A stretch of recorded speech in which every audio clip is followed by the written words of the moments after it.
Peace and it's Maisha, please. I know this is like a month late.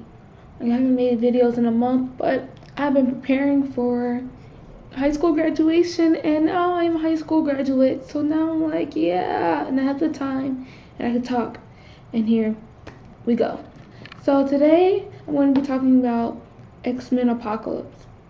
And I was really looking forward to X-Men Apocalypse because, new cast, all the other casts are getting kind of old, and they changed, the timeline. So now this is the younger X-Men, kind of like the beginning of the X-Men everyone really knows, if you know what I'm saying. So they have, Quicksilver, Scott, Cyclops, Jean Grey, Storm, um, Psylocke, Angel. They have a whole bunch of characters, and of course, they have Mystique and Professor X and Magneto. They have all the characters you saw from the last movie.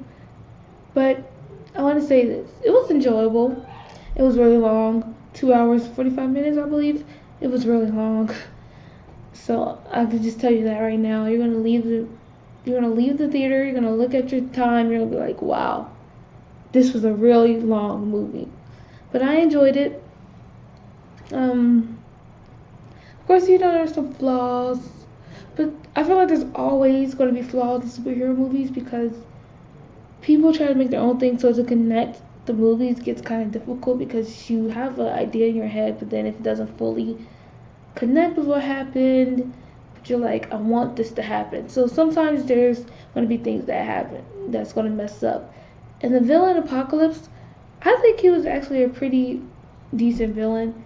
When you first see him, you're going to think, how was this guy intimidating? But the man who plays Apocalypse does really well because Apocalypse does seem to be pretty intimidating.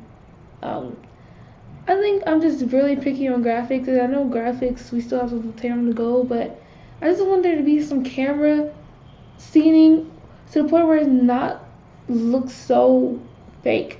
There's times where it looks pretty real, and there's times where it looks just it's obvious it's fake, and I hate seeing the fake stuff. Cause I'm like, okay, yeah, we know it's fake. We know they're not really doing this. We know don't really have superpowers. No, this is all a green screen. But can you not have the CGI so obvious? If you could do that, have CGI that looks pretty realistic, and then have CGI look like there's a Quicksilver scene, and anybody who sees the movie is gonna know what I'm talking about. But the CGI for me, it was pretty interesting. It was pretty funny. And I mean, of course, it wasn't realistic, but it looked pretty realistic. And I think most Quicksilver scenes were pretty good because, I mean, they made him look pretty realistic. It was done very. I think those parts done very right. I think the money was really put into Quicksilver scenes. Other parts where you see the CGI is obviously just, ugh, I just hate seeing that. Um, the movie itself, I say, is really enjoyable. I enjoyed the movie, and I enjoy honestly that Storm's in it because Storm is one of my favorite superheroes. So the fact that she was in it just awesome to me, and I hope they build on to her backstory a little bit more because I love her backstory. But I mean, this is their introduction movie, so you're not gonna see a lot of backstory of all the characters. But we'll see that going on to the whole other movies. Hopefully they do the characters right because this is our well-known superheroes. We're gonna need the superheroes there, and maybe I'm just like biased, but Moira was in this one, and I don't know. I don't really see her significance in this movie. It was like, okay, yeah, she's there to help out, and she was vital in Xavier's life or whatever. But I mean, I didn't really see her significance only to be there. Like she never really had any extreme point. The only valuable part was when she was explaining the Four Horsemen theory, and I'm just like, oh, they could have really figured that out by themselves, but you helped speed along the process, and I guess that's great. Okay, but other than that, she never really had any importance other than to be there. Kind of like with Mystique. Like Mystique's character was supposed to be very important. She was supposed to be Jennifer Lawrence. I'm gonna hit you back. She's supposed to be the Mockingjay of X-Men. Mystique is like the Mockingjay of X-Men, as Katniss Everdeen was the Mockingjay of Hunger Games. So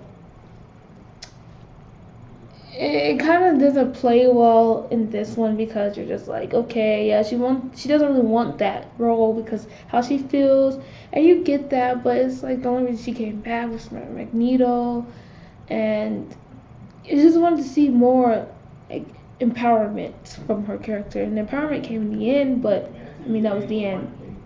But other than that, I mean the movie was enjoyable, and there's a couple of cameos that I really enjoyed seeing. And the actors, new actors, did really well to me, in my opinion. I feel like they did their characters very well, and I want to see them continue on in the movies. So I hope that we get stronger backstories, more connection. And I really enjoyed the movie, so I do recommend the movie. So go see the movie and tell me what you thought about the movie because I mean, we all have differing opinions. And like I said, yes, there were flaws, but who cares? Because the movie was enjoyable. And for it to be 2 hours and 45 minutes long, it has to be enjoyable, right? So, this was me coming back for a month of hiatus, but I'm back. And I'm a high school graduate, so that's also awesome. But this was Maisha, please. I'll see you next Sunday. Peace out and bye.